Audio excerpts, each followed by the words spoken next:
Good morning, guys.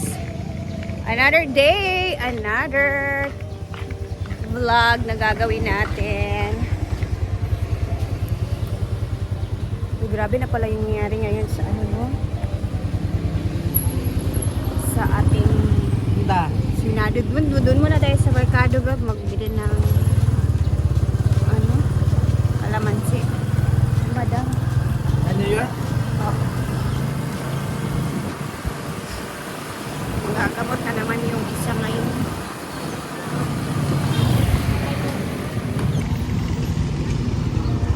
Busy day.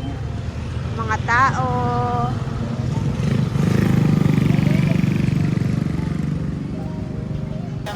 Ayan, ang daming tao. Hanap tayo ng kalamansi na malaki. Gusto ko yung malaki yung kalamansi. Pila na niya? Ba't kilo? Wala. Kaya kung silupin isa ko. Pagdagan ko na lang kasi nag-yelo na yung mga ibang kalamansi. Okay, 3 months.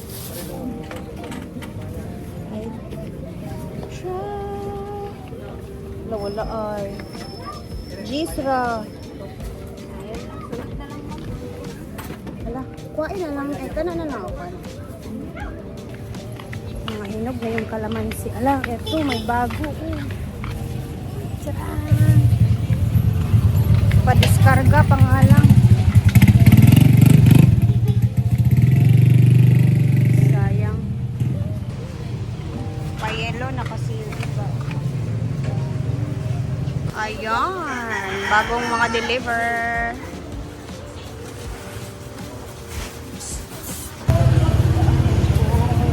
Tara na. Tapos na ako dito.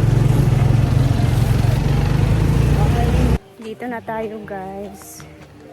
So, ayun. Sabi ko kanina, grabe na pala yung nangyayari ngayon dito sa gobyerno ng Pinas natin. Siguro alam niyo naman na din kung ano yung nangyari, pero di ba? Sa sobrang dami ng problema natin, isa-isa, ito pa nangyayari sa ating gobyerno. Hi, buhay.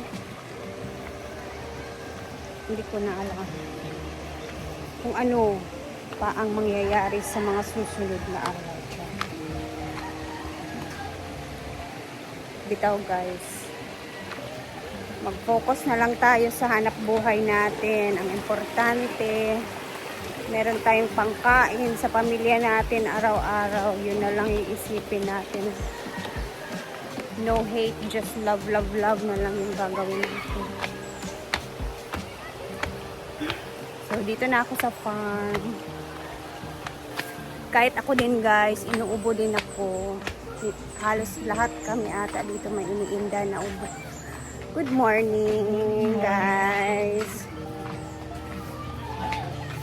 Ubo pa mo. Lalaki. Wait, last star, anak. Bago na dito na. Wala, normal akong dugo. Oh, ayun sa pagsapot-sapot dito. Ayan, magbe-breakfast pa sila dito.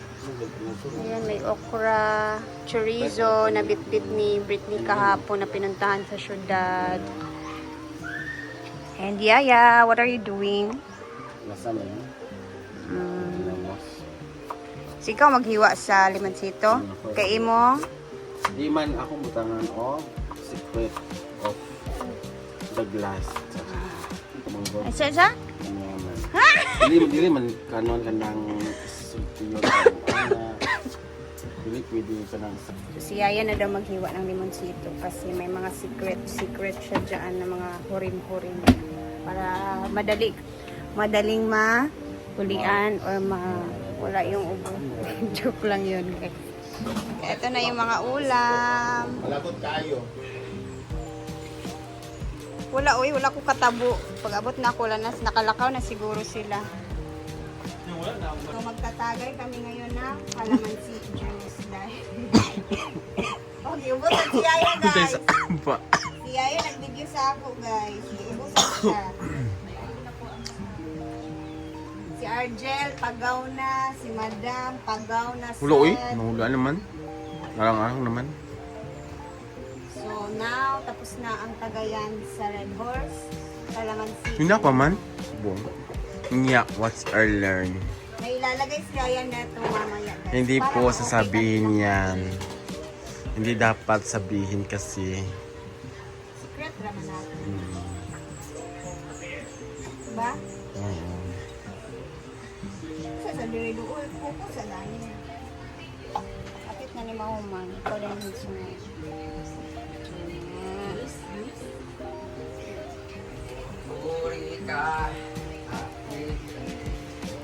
Ayan na. Nasa...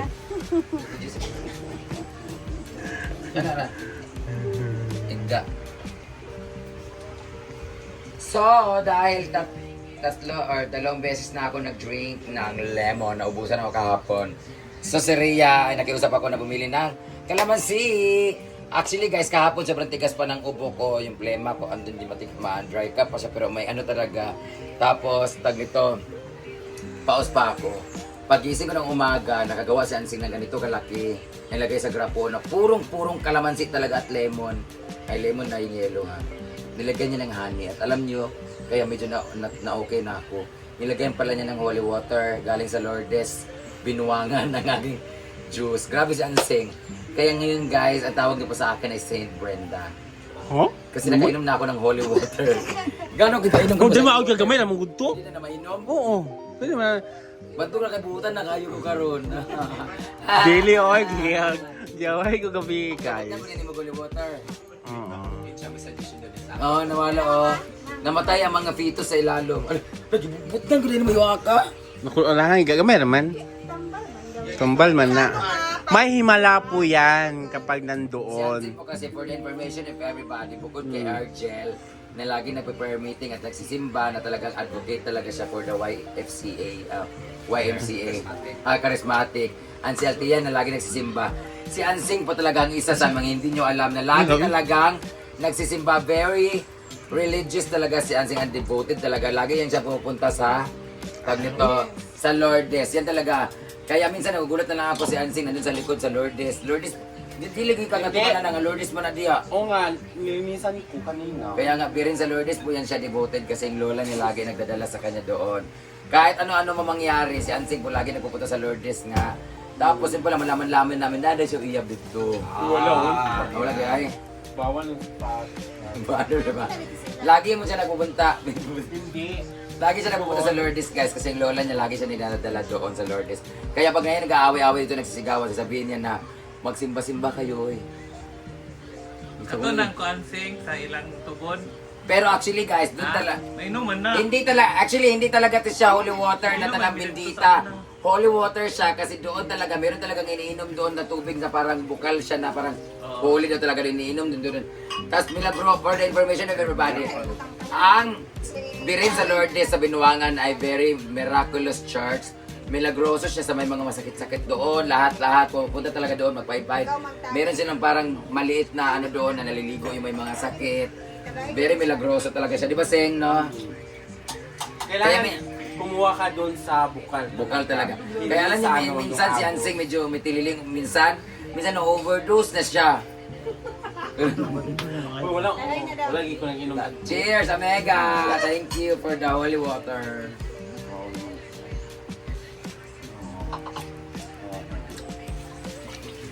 Vitamins kasi yan, hindi ko mainom. Argel. Oh, Argel natin. Yata kasi kay Kwan Wala din. siya. Ano, ayaw kayo na live na. Ganun lang. Para maakot ka. Oy, kamo kamo. Ayan guys, so sa mga pumupunta po ng CDO, Misamis Oriental, pag gusto nyo pong bisitahin, i-search nyo po ang Biren sa Lourdes. It's a very miraculous church talaga.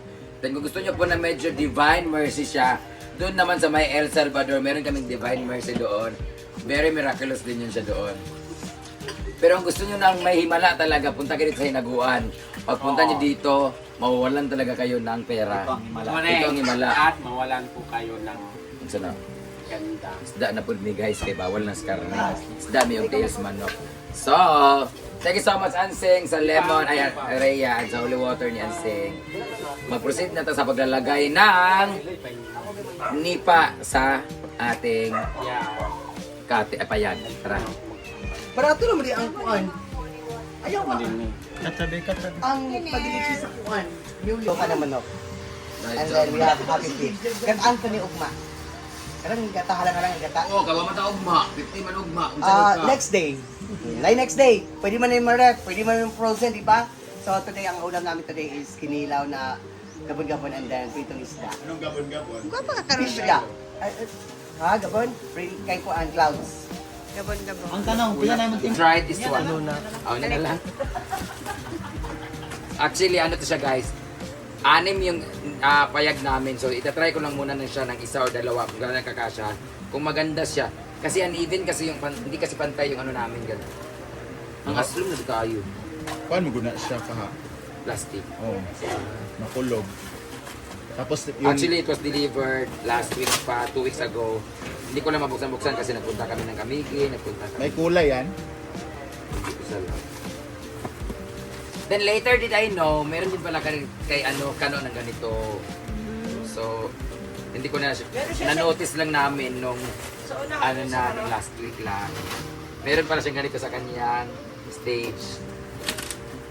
This one is very, ang ganda niya kasi sa totoong nipa talaga, madaling masira, at time goes by, naulan na, nainitan, mabubulok siya.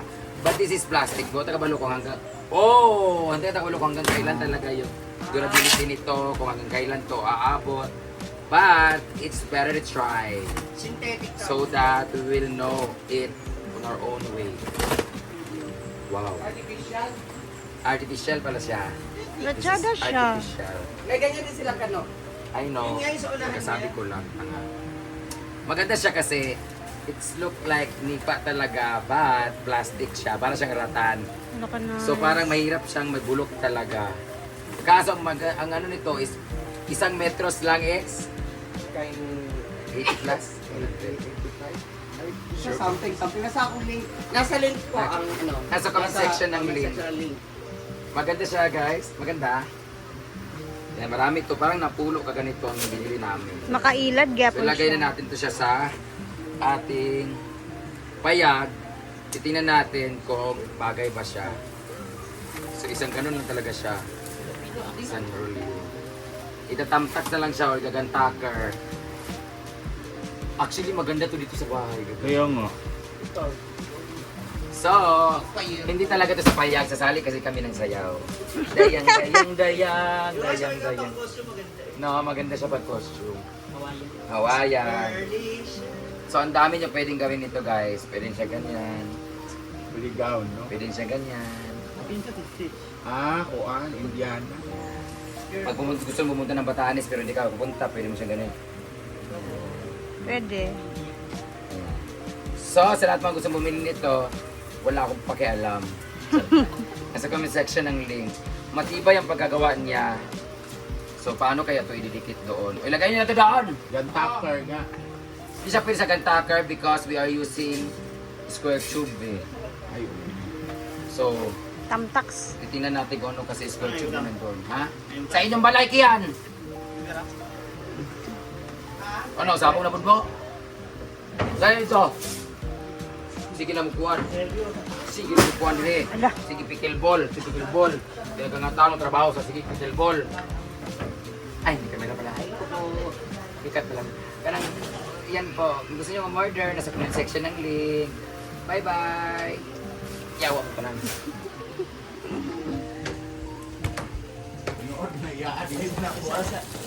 Lagyan na natin yan. Lakuan siya. Mura siya. Ano?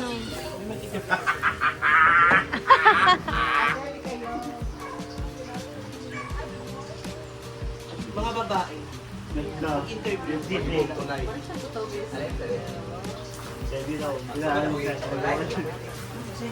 Aba, nilagyan natin.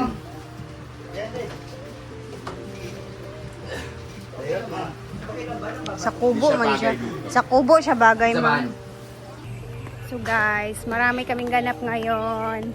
And yan, nais kong magbabay muna sa inyo. Mamaya mag-upload tayo ulit sa ating mga ganap. Kasi magpe-prepare na din kami sa aming mga pananghalian. And may lilinisin tayong mga Adidas na manok. So, Ayan, see you later and mag-upload tayo. Thank you guys for always watching and mag-ingat tayong lahat.